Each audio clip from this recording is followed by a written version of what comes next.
Welcome back to LBG Reviews. Be sure to like and subscribe. Still approximately only 24, close to 25% of you are subscribed. Let's try to get that number up higher, shall we? Today we'll be reviewing Subnautica. Subnautica is a survival, crafting, and building game made by Unknown Worlds and released back in January of 2018. The game sees a sole survivor from a spaceship crash named Riley Robinson, a unessential maintenance worker, was aboard a ship named the Aurora when the Aurora crash landed on an uncharted ocean planet called Planet 4546b. Unbeknownst to the Aurora, when they were attempting to do a gravity turn around the planet was placed under quarantine by a previously unknown race of aliens due to a very dangerous infection that both resides on the planet and that was slowly killing off this alien race's population. Early on, you hear distress signals coming in from the various other life pods that were jettisoned from the Aurora before the crash. However, even though you may hope that there's someone else out there, you always end up finding out that no, Riley is the sole survivor of this crash. After getting several distress signal responses from the various other life pods, you also receive a radio signal from a ship called the Sunbeam. The Sunbeam comes to 4546b to try to rescue you, but gets blown to smithereens by the quarantine enforcement platform built by this now extinct race of aliens.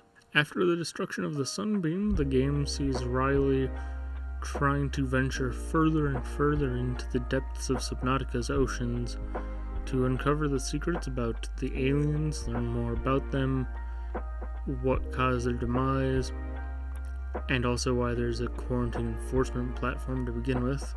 Then from there, as you explore the game's oceans, you also find out that you are also infected with said disease.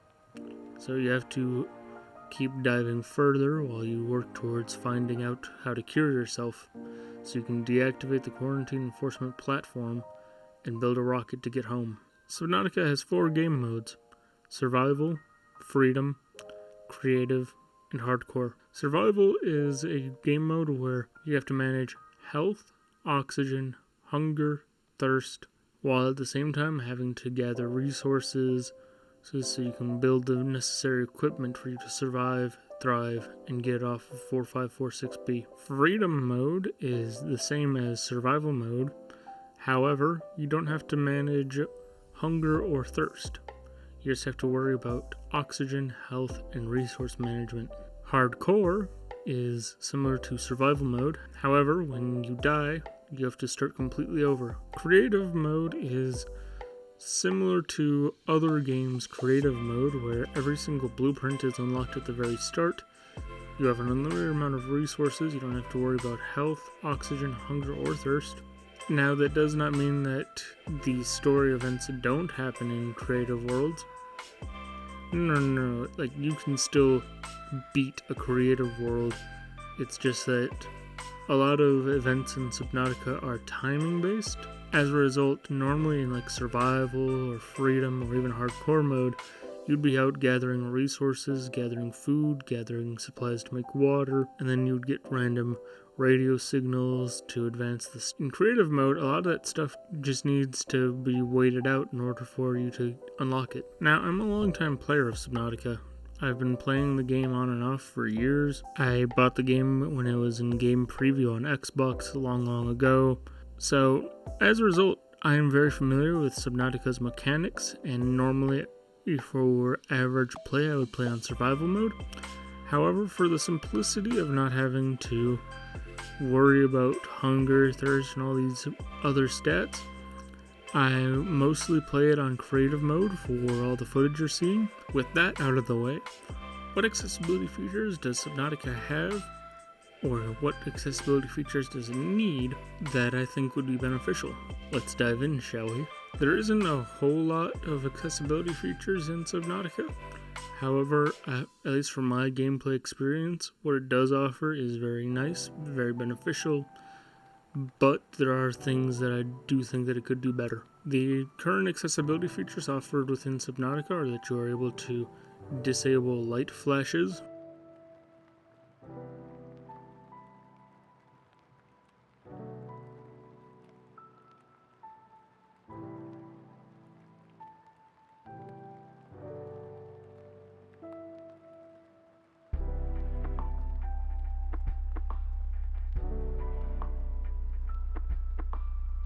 adjust the UI scale,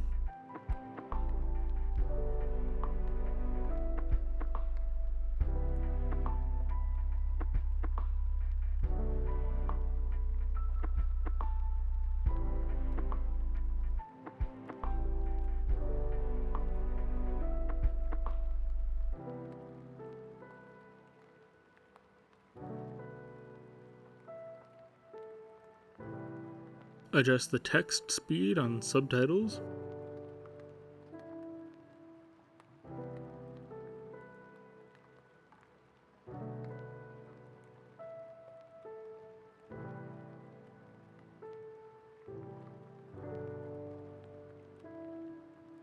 What do I feel it needs? Well, for one, I think that even though I would not necessarily find it beneficial, I think that a color grading option for color blindness would be really helpful, especially for some of the earlier game areas such as the kelp forest.